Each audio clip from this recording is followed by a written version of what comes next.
Lula é o 11º líder mais bem avaliado do mundo. O presidente brasileiro ficou em 3º lugar entre os líderes do continente americano, segundo pesquisa da Morning Consult Pro.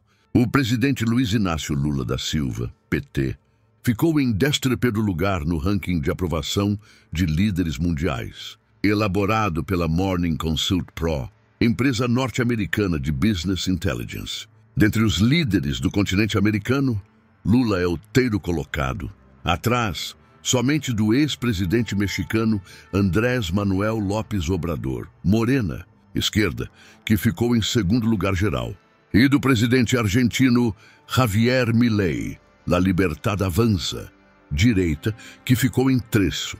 O petista está na frente do presidente norte-americano Joe Biden, democrata, que ficou em 13º, e do premier canadense Justin Trudeau, Partido Liberal do Canadá, centro-esquerda, que está em 20º. A Morning Consult realizou a pesquisa de 25 de setembro a 1º de outubro de 2024. Por isso, considera López Obrador em vez de Claudia Sheinbaum, Morena esquerda, que assumiu o cargo em 1º de outubro. Embora Lula esteja em 11º, todos os líderes considerados no levantamento, a partir da 9ª colocação, são mais desaprovados do que aprovados. Lula está incluso nesse grupo.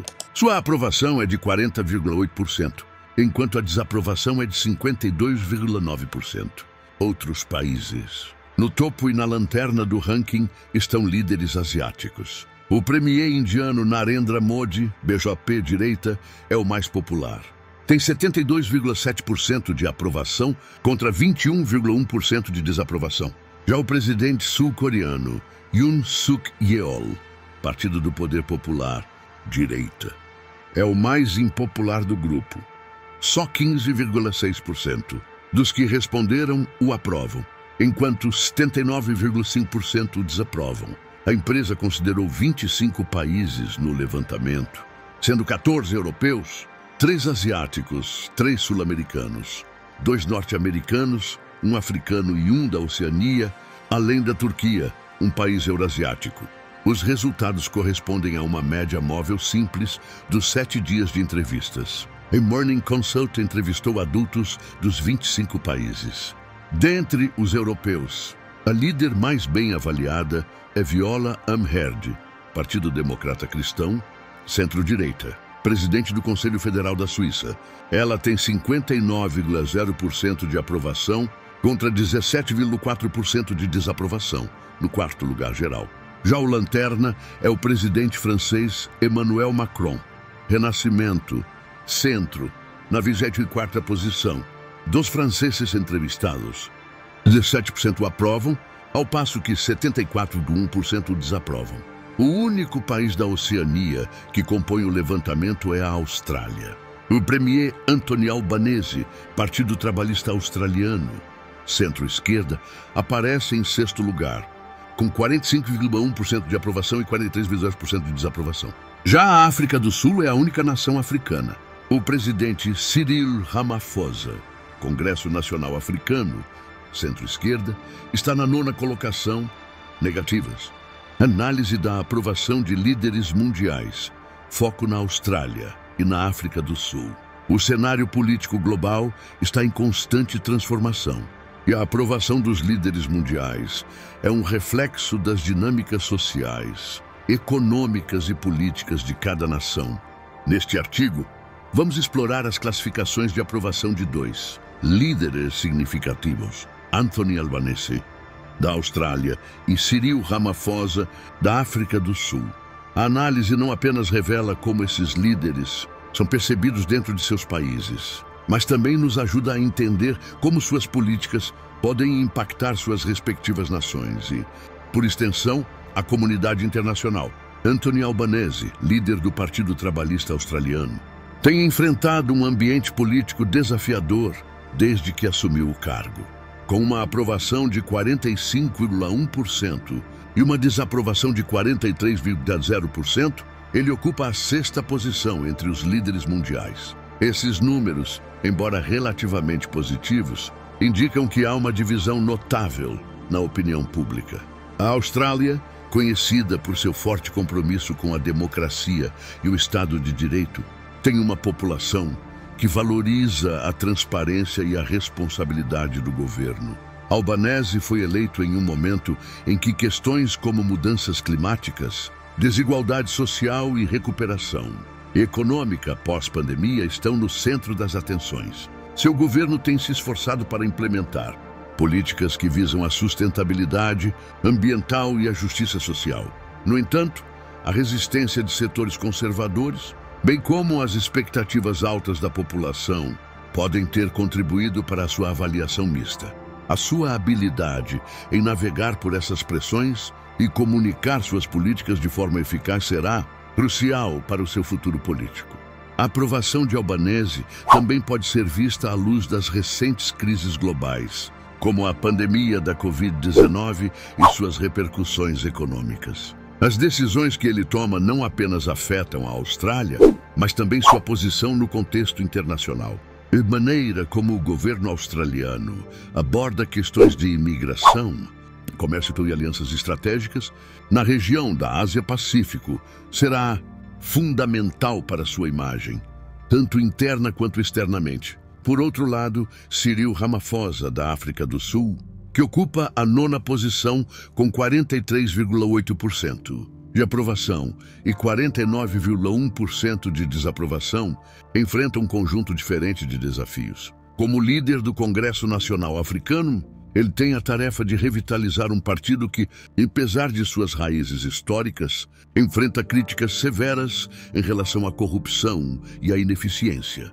A África do Sul, uma nação rica em diversidade cultural e recursos naturais, está lutando contra problemas persistentes como alta taxa de desemprego, pobreza e desigualdade social. A desaprovação de Ramaphosa é um reflexo das frustrações da população sul-africana com a lentidão das reformas e a percepção de que a corrupção ainda é um problema significativo.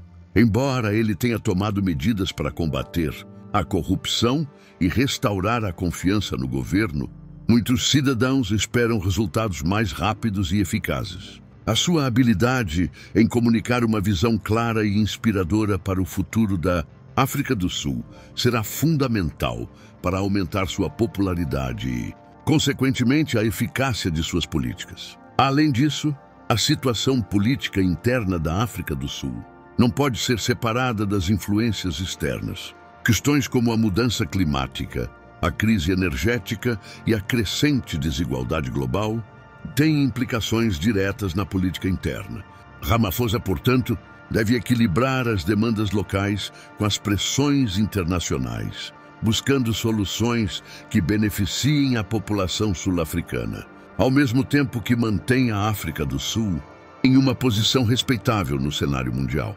A análise da aprovação de líderes como Anthony Albanese e Cyril Ramaphosa nos mostra que a eficácia da governança está intrinsecamente ligada à percepção pública. A aprovação não é apenas um número, é um reflexo da confiança que os cidadãos depositam em seus líderes para abordar questões críticas que afetam suas vidas diárias. A habilidade desses líderes em se conectar com suas populações, ouvir suas preocupações e responder de maneira eficaz pode determinar não apenas suas trajetórias políticas, mas também o futuro de seus países. Num mundo interconectado, as decisões tomadas na Austrália e na África do Sul reverberam globalmente. A forma como esses líderes lidam com suas respectivas crises não apenas molda o futuro de suas nações, mas também serve como um estudo de caso sobre as complexidades da liderança no século XXI.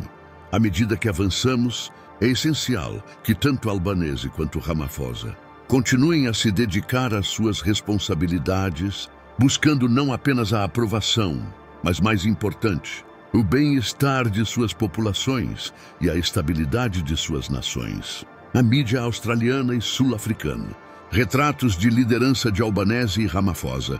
A forma como a mídia retrata líderes políticos desempenha um papel crucial na formação da opinião pública e na percepção geral de suas administrações. Na Austrália, a cobertura sobre o primeiro-ministro Anthony Albanese e, Na África do Sul, a análise do presidente Cyril Ramaphosa revela não apenas as abordagens dos veículos de comunicação, mas também as expectativas e preocupações dos cidadãos. Este artigo examina como a mídia australiana e sul-africana aborda esses líderes, destacando os temas centrais que emergem de suas análises. Na Austrália, a mídia é predominantemente pluralista, com uma variedade de vozes que vão desde jornais tradicionais até plataformas digitais emergentes.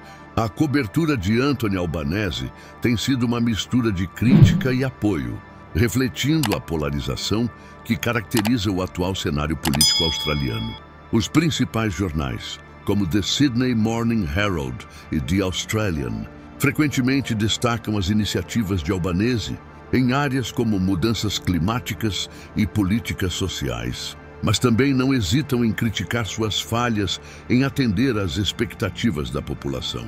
Um tema recorrente na cobertura midiática é a capacidade de Albanese de se conectar com os cidadãos. Reportagens frequentemente analisam seu estilo de liderança e a eficácia de suas comunicações. A mídia australiana tem enfatizado a necessidade de Albanese de não apenas apresentar políticas, mas também de construir uma narrativa que ressoe com as preocupações diárias dos australianos. A percepção de que ele é um líder acessível e genuíno tem sido um ponto positivo em sua cobertura, mas isso é contrabalançado por críticas sobre a implementação de suas políticas e a resposta a crises, como o aumento do custo de vida. Além disso, o papel da mídia australiana na fiscalização do governo é vital. As investigações sobre corrupção e transparência são frequentemente destaque, e a pressão da mídia pode influenciar a forma como o governo de Albanese atua. Essa dinâmica entre a mídia e o governo é fundamental, pois uma cobertura crítica pode moldar a agenda política e aumentar a responsabilidade do líder frente à população. Por outro lado, a mídia sul-africana apresenta um panorama bastante distinto na forma como retrata Cyril Ramaphosa. O país possui uma imprensa vibrante e diversificada que tem sido um pilar na luta pela democracia e pela justiça social. No entanto, a cobertura de Ramaphosa é frequentemente marcada por uma crítica contundente, especialmente em relação à corrupção e à ineficácia do governo. Veículos como o Mail and Guardian e The Citizen não hesitam em questionar as promessas não cumpridas de Ramaphosa, refletindo as frustrações da população com a lentidão das reformas. Um aspecto que se destaca na cobertura midiática é a luta contínua de Ramaphosa contra a corrupção dentro do Congresso Nacional Africano, ANC, e sua necessidade de restaurar a confiança pública.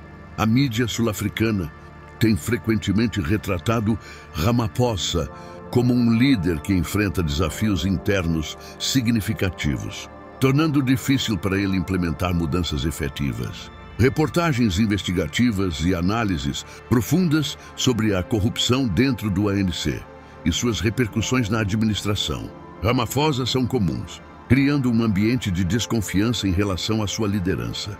É interessante notar que, em meio a essa crítica, a mídia também reconhece as tentativas de Ramaphosa de promover um diálogo aberto e inclusivo.